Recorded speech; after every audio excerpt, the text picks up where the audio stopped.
Fala galera, Brian Souza na área. A gente vem para mais uma aula. A gente vai aprofundar mais um pouco dentro desse assunto de mercados capitais e hoje a gente vai falar sobre ações.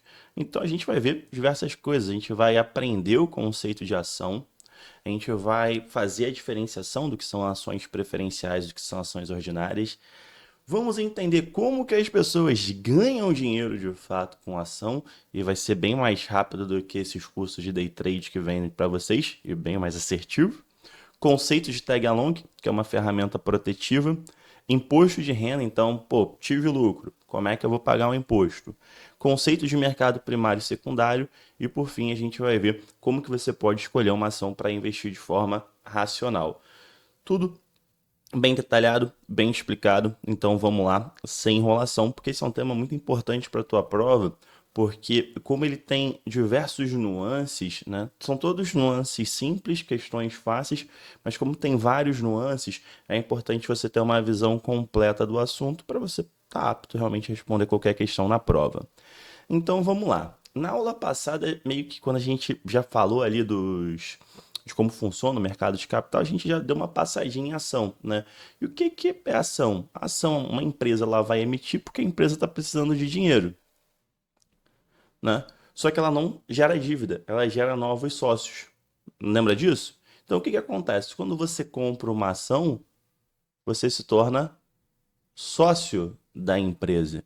Pô, Brian, eu comprei uma ação da Petrobras, eu passei a ser dono da Petrobras. Dentro daquela proporção, sim, você tem agora uma fatiazinha, um pedacinho da Petrobras. E por que que você faz isso? Principalmente porque você quer partilhar, né, dos resultados da empresa. Basicamente é isso. Quando eu compro uma ação, via de regra, eu quero me tornar sócio da empresa, eu quero participar dos resultados dela. Só que é o seguinte, tem duas formas de eu me tornar sócio dela, ou seja, tem dois tipos de ações que eu posso comprar, dependendo de qual é o meu objetivo em relação àquela empresa. E quais são esses tipos de ações? As ações ordinárias e as ações preferenciais. Vamos começar falando das ações preferenciais. Se é preferencial, ela tem alguma preferência. Daí meio óbvio, né? Só que tipo de preferência é esse? Essa preferência tem a ver com grana, tem a ver com dinheiro. Então, as ações preferenciais elas vão possuir prioridade, ou seja, possuir preferência em tudo que for relacionado a dinheiro, principalmente ao pagamento de dividendos, que é o mais comum que aconteça, e até mesmo na restituição de capital. O que é restituição de capital? Se a empresa porventura vier a falir ou vier a fechar, ela vai pegar todo o dinheiro que ela tem, né, depois de pagar as dívidas, obviamente, e vai fazer a restituição para os seus acionistas. Nesse movimento, o cara que tem uma ação preferencial, ele também vai ter essa preferência. Então, sempre que eu falar de dinheiro, o acionista preferencial ele vai ter uma certa vantagem em relação a quem tem uma ação ordinária. Mas tudo tem um preço, né? Tudo tem um preço. Qual é o preço dessa preferência? O preço dessa preferência é que esses acionistas eles não possuem direito a voto.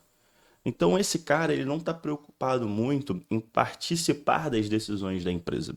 Ele não está preocupado em participar do conselho de administração. Não, ele só quer ver a grana. E aí por isso ele não vai fazer parte ali quando tiver alguma decisão, ele não vai votar, ele não vai dar a sua voz a ser ouvida. As ações ordinárias, por consequência, é o contrário. Elas não têm essa preferência, não significa que elas não recebam dividendos, não significa que elas não recebam restituição de capital em caso de falência. Não é isso. Só que os acionistas preferenciais, eles recebem primeiro. Eles também recebem, mas num segundo plano. Em contrapartida, as ações ordinárias possuem direito a voto. Então vamos lá. Do que você tem que extrair daqui? Porque atualmente o examinador ele quer saber se você entende além do conceito. O que você precisa entender aqui? Se vier uma questão de prova falando, olha, é um investidor que se preocupa muito com a questão financeira, que não quer participar da administração da empresa, qual ação que ele deve comprar? Pô, esse cara deve comprar uma ação preferencial. Um grupo de acionistas está pensando em fazer parte do conselho de administração de uma empresa e vai ao mercado comprar ações. Que tipo de ações que esse grupo de acionistas tem que comprar? Se ele quer participar da administração, ele tem que comprar as ações ordinárias. Ponto importante aqui, tá? Que é exceção. É possível que em algum momento as ações preferenciais tenham direito a voto? Tem um caso, tá? Se porventura a empresa ficar 3 anos ou 3 exercícios sem pagar, né, sem gerar rendimentos, o acionista preferencial ele vai receber direito a voto até que essa situação seja solucionada, até que volte a ter o pagamento de rendimento. Beleza, isso aqui é uma exceção muito difícil. Questões desse nível cair na prova, mas já que a gente está falando, é bacana você saber. O importante desse nosso primeiro slide é você entender que o acionista preferencial ele vai ter uma preferência de ordem financeira, então ele vai receber mais dividendos. Se a empresa falir, ele recebe antes, e o acionista ordinário ele vai ter direito a voto. Vamos lá. Brian, beleza. Decidi ali se eu quero comprar uma ação preferencial, se eu quero comprar uma ação ordinária, mas como que eu ganho grana, como é que eu faço dinheiro investindo em ação? O primeiro, né, e o mais óbvio, é o que a gente chama de ganho de capital, que ele refere-se ao lucro obtido com a venda das ações por um valor superior da compra. Então você foi lá, comprou uma ação por R$ 10 cada. E aí depois de um tempo essa ação está valendo R$ 20 cada.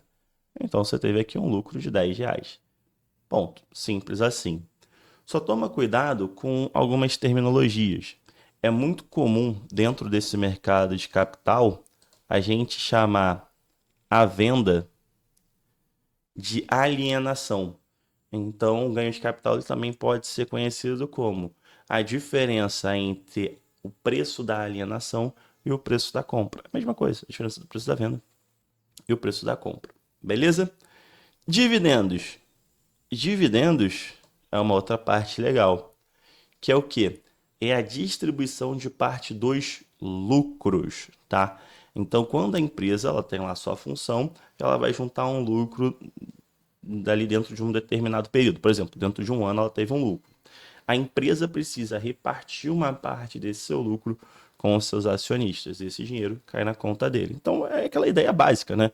Se eu compro uma ação, eu sou sócio da empresa. Se eu sou sócio da empresa, obviamente eu vou ter direito a uma parte dos lucros, tá? E aqui geralmente pago em dinheiro, né? Cash mesmo. A gente vai ver algumas outras formas que se tem de remunerar os acionistas, mas as duas principais são essas: de ganho de capital, que é quando eu vendo por mais caro que eu comprei, e dividendo, que é quando a empresa tem um lucro e ela reparte comigo. Brian, você falou que tem outras formas de ganhar dinheiro com ações. Sim, as outras duas formas que a gente tem são os bônus de subscrição e o bônus em novas ações, tá? Esse bônus de subscrição é muito importante você entender, porque ele tem aqui um motivo para existir. O que é o bônus de subscrição? São benefícios concedidos aos acionistas, permitindo-lhes adquirir novas ações da empresa a um preço pré-determinado. Tá? E geralmente esse preço é um preço abaixo do mercado. Mas o que acontece? Vamos supor aqui que tem uma determinada empresa que ela tem 1.000 ações. Deixa eu até botar com outra cor para não confundir, tá? A gente tem uma empresa que ela tem 1.000 ações. Então ela tem 1.000 ações no total. De todas as ações dela tem 1.000 ações. E aí tem o João, que é o investidor dessa empresa, que ele tem 100 ações dessa empresa. Beleza. Quanto, percentualmente falando, o João tem dessa empresa? Ah, Brian, é fácil. O João tem 10% dessa empresa. Beleza. Só que o que acontece? Essa empresa ela está precisando de grana. E ela decide fazer o seguinte. Ela, cara, vamos aumentar, vamos emitir mais 1.000 ações. Passando a ter no total 2.000 ações. A empresa ela pode fazer isso? Pode, sem problema. Ela vai emitir essas novas ações, vai aumentar o capital social dela, vai ter mais dinheiro, né? Ela faz isso exatamente para ganhar mais dinheiro. Só que o que vai acontecer agora se não tiver nenhum tipo de apoio ou nenhum tipo de proteção ao João. O João não vai ter mais 100 ações de um universo de 1.000. O João vai ter 100 ações no universo de 2.000. Então ele vai deixar de ter 10% e vai passar a ter 5% de participação na empresa. Perceba que a participação do João foi diluída, né?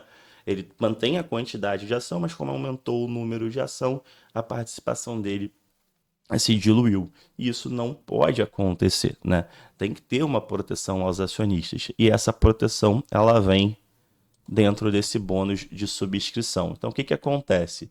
Se a empresa for fazer essa emissão daqui, por exemplo, o que ela tem que fazer? O que ela tem que fazer? Ela pode emitir essas 1.000 ações novas? Pode. Mas essas 1.000 ações, ela vai ter que oferecer para o seu quadro acionário primeiro. Então, ela vai precisar e falar assim, ó, João, se você quiser, tem 100 ações aqui reservada para você. Por que 100? Porque é a fatia que o João tem.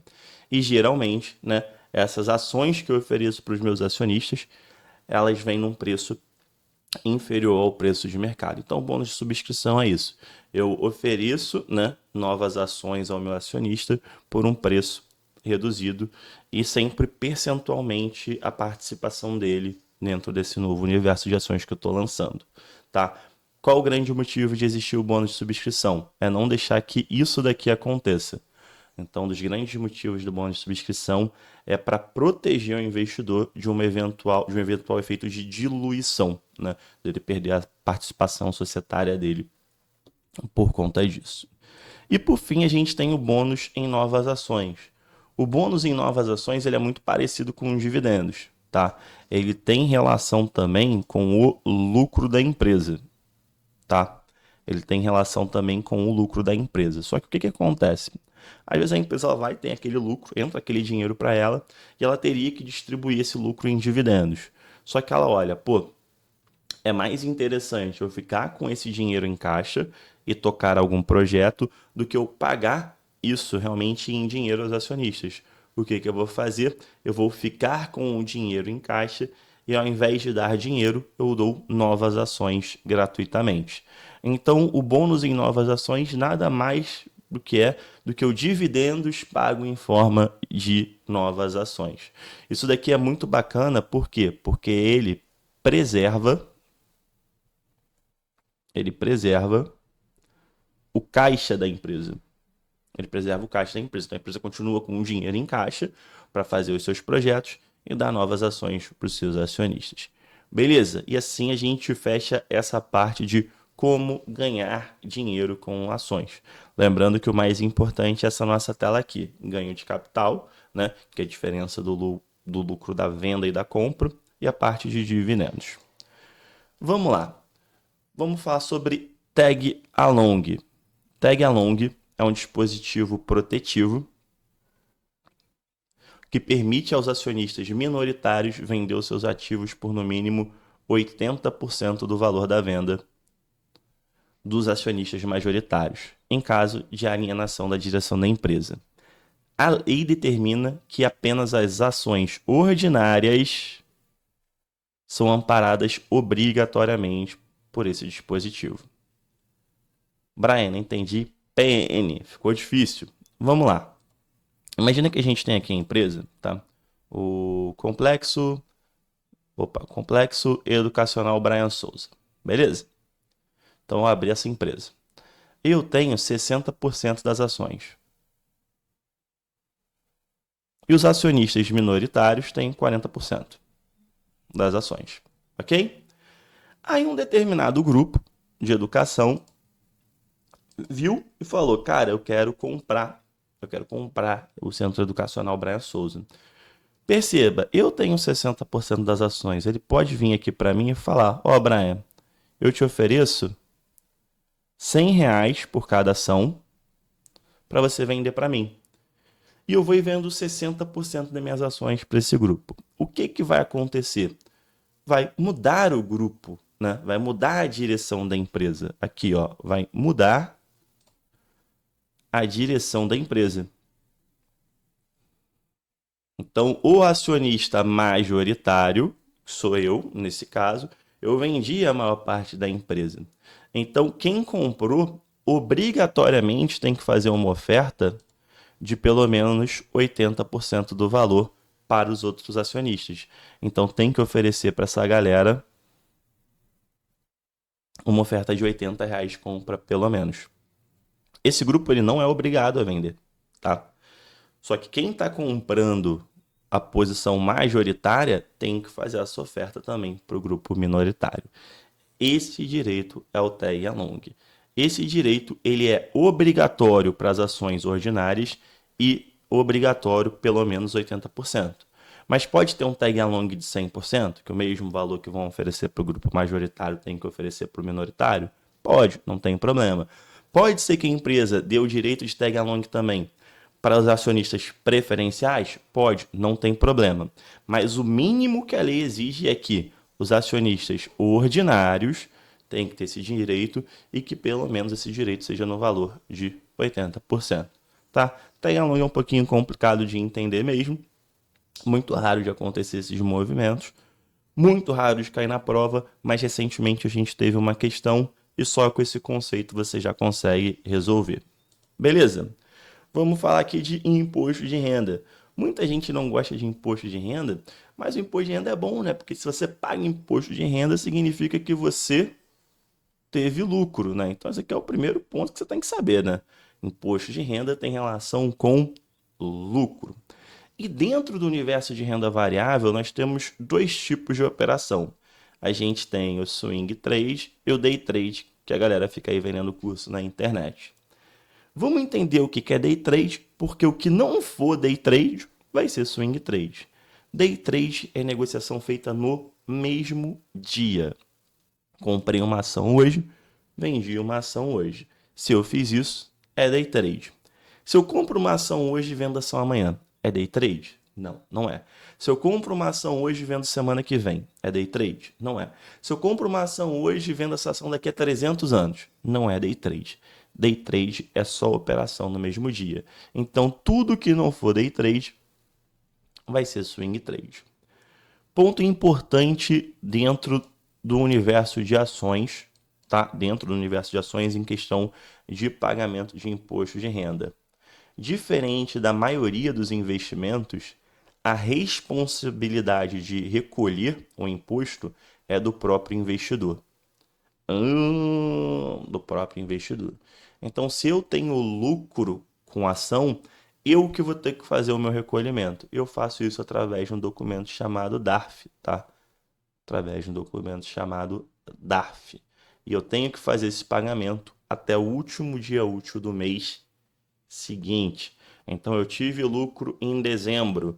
Eu tenho até o final de janeiro para pagar esse DARF com o valor de imposto de renda. E como que funciona? Simples. Se eu tive lucro no day trade, eu tenho que pagar 20% de imposto de renda sobre o lucro. Se for uma operação que não é day trade, eu tenho que pagar 15% do lucro. Brian, mas como que a Receita sabe que eu tive lucro ou não, né? Como é que ela sabe? Por quê? Porque existe um carinha chamado dedo duro. Tem um X9. O que é o dedo duro? É o recolhimento do imposto na fonte. Uma pequena parte do imposto ele é recolhido na fonte. Ou seja, a corretora que você fez a negociação, ela morde um pedacinho ali para avisar para a Receita que você fez uma operação. No caso do swing trade, esse dedo duro é de 0,005 do valor total da operação, tá? E no caso do day trade, 1% do lucro. E aí, obviamente, quando você for pagar o DARF, você vai descontar o que já foi retido na fonte.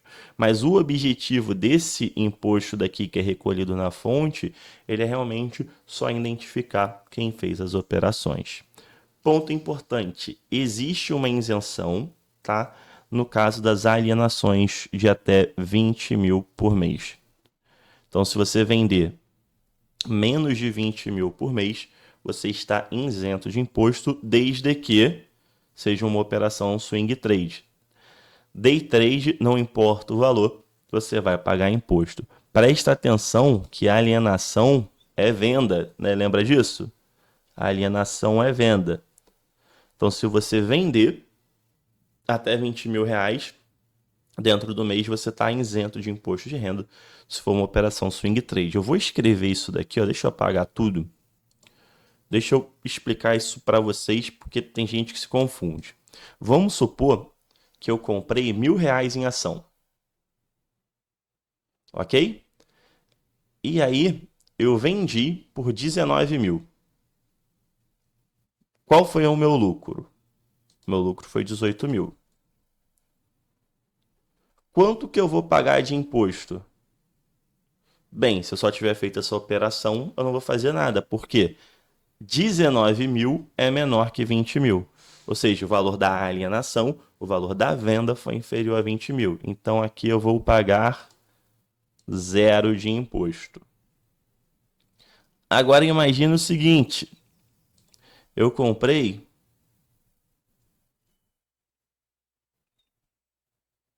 19 mil em ações e vendi por 21 mil. Só fiz uma venda dentro do mês, foi essa minha única venda. Quanto que eu tive de lucro? Eu tive de lucro 2 mil. Quanto que eu vou pagar de imposto?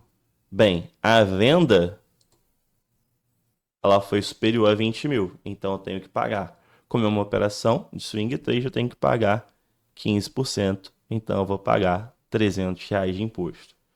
Perceba que aqui a isenção ela não foi em cima do lucro, porque nessa primeira situação eu tive um lucro muito maior. O que vai falar se eu tenho a isenção ou não é o valor da venda. Tá? Então, se eu vender menos de 20 mil no mês, não sendo operação de day trade, né? Obviamente, eu tenho a isenção. Muito importante isso, beleza?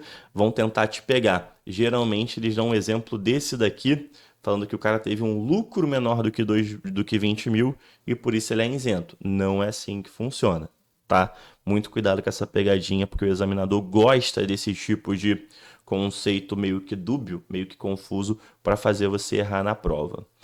Vamos falar, né, já encaminhando aqui para o final, da diferença de mercado primário e mercado secundário. Para falar disso, a gente precisa voltar lá atrás na nossa última aula, lembrando por que a empresa emite ação. Então, pensa aqui comigo, eu tenho a empresa e a empresa ela está precisando de dinheiro. Então, essa empresa emitiu novas ações. Ok? Aí, quem foi que comprou essas novas ações? Foi o João. O João comprou essas novas ações. Então, o que aconteceu? Vamos supor que a ação é esse papelzinho daqui, ó. O João ficou com o papelzinho e o dinheiro do João, ele veio aqui para a empresa, né? Então, o dinheiro do João foi lá para a empresa. Então, o João agora ele tem o papel. Aí passou 2 anos, o João falou, pô, eu acho que tá na hora de eu vender essa ação. Aí o João foi, colocou essa ação para vender e aí o José comprou essa ação. Então, esse papelzinho, né, que é a ação, saiu da mão do João e foi para o José. Mas para onde foi o dinheiro do José? Ora, o dinheiro do José foi para o João, né? Então perceba, o dinheiro do João foi para a empresa e o dinheiro do José foi para o João. Perceba, em qual momento o dinheiro foi para a empresa? Que o sentido de emitir novas ações, o sentido disso daqui é para a empresa captar dinheiro, não é? Em qual desses movimentos o dinheiro foi para a empresa? Brian, foi quando o João comprou. Então, a relação empresa João está dentro do mercado primário, porque o mercado primário é quando a empresa faz a emissão dos títulos e o dinheiro entra no caixa da empresa. Agora, essa relação entre investidores, entre o João e o Zé, já é no mercado secundário. Por quê? Porque o dinheiro não foi para a empresa. Então é simplesmente isso, ó, apagar aqui e a gente lê para confirmar se é ou não. O mercado primário é a parte do mercado de capitais que lida com a emissão de novos títulos e aqui ocorre a captação de recursos por parte da empresa, ou seja, o dinheiro vai para o bolso da empresa. Já no mercado secundário, a negociação ocorre com outros investidores. Então não tem criação de título, né? O investidor está vendendo para o outro e não tem mais participação da empresa. Então esse dinheiro, né? Ó, sem que esse recurso vá para a empresa, ou seja, esse dinheiro ele não cai mais no bolso da empresa. Essa é a diferença do mercado primário e do mercado secundário. Tranquilo? E para a gente fechar, a gente vai descobrir como que a gente escolhe uma ação, né? Pô, como que eu vou definir se uma ação ela faz sentido para eu adquirir ou não? E aqui a gente tem dois grandes vieses, que é da análise fundamentalista e da análise técnica ou da análise gráfica, tá? O que é análise fundamentalista? Cara, ser fundamentalista, ela vem de fundamentos. Não tá muito difícil entender isso, né? Ela vem de fundamentos. Então eu vou olhar os fundamentos da empresa. E geralmente eu olho isso vendo o quê? Vendo o balanço da empresa, né? Vendo aqui, ó, o balanço patrimonial da empresa. Vejo se essa empresa está tendo bons lucros. Eu vejo como que essa empresa tem receita. Eu vejo a perspectiva de crescimento dessa empresa. Eu realmente faço uma análise da empresa para ver se essa empresa ela vai continuar crescendo ao longo do tempo. E essa palavrinha ao longo do tempo ela é muito importante. Geralmente, quem faz uma análise fundamentalista é o investidor que ele está focado mais no longo prazo. Então, eu quero comprar uma empresa que eu sei que ela vai crescer ao longo aí dos anos e vai me gerar muito lucro, vai me gerar muito dividendo, vai me gerar um grande ganho de capital. Do outro lado, a gente tem o analista técnico ou analista gráfico, que o cara ele vai olhar o quê? Exatamente isso, ele vai olhar dados. Tá? Então, se de um lado eu vejo os fundamentos da empresa, aqui eu vejo os dados. Mas os dados o quê? Os dados históricos. Eu vejo as cotações, eu vejo se as pessoas estão comprando, se as pessoas estão vendendo muito. Sabe quando você vê nessa galera que dá aula de day trade, dá aula de investimento aí no YouTube? Já viu que quando eles abrem, aparecem uns gráficos assim, e aí ele mostra, olha aqui, esse gráfico aqui está subindo, e aqui não sei o quê. Então, é tudo análise gráfica. Eu não olho o balanço da empresa, eu não olho o dividendo da empresa, eu não olho o lucro da empresa. O meu objetivo é tentar adivinhar o preço futuro através de padrões históricos, através do preço passado. Então, eu vou ver se tem questão de tendência, se tem suporte, se tem resistência, toda uma leitura gráfica. E aí, como eu estou fazendo um desenho gráfico, eu posso usar isso tanto por curto ou quanto por longo prazo. Para a galera aí do day trade, né?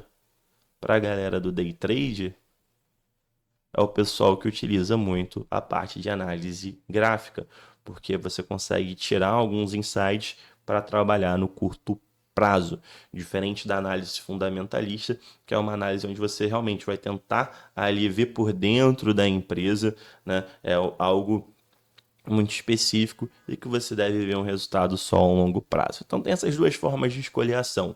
Ou eu vou fazer uma análise nos fundamentos, ou vou fazer uma análise nos dados passados, tá? Nas cotações históricas e tudo mais. E assim a gente fecha aqui o nosso universo de ações e na nossa próxima aula a gente vai falar sobre debêntures. Beleza? Não se esquece de dar uma olhadinha aqui na descrição do vídeo, tem algumas coisas interessantes. Tem o link para o Manual dos Bancos, se você quiser conhecer o meu curso completo para concurso bancário. Tem também o canal do Telegram, que eu não perturbo muito lá, tá? Mas sempre que eu tenho algum material novo eu disponibilizo lá. E também tem o Instagram para a gente trocar uma ideia mais próxima, beleza? Forte abraço, bons estudos e até a nossa próxima aula.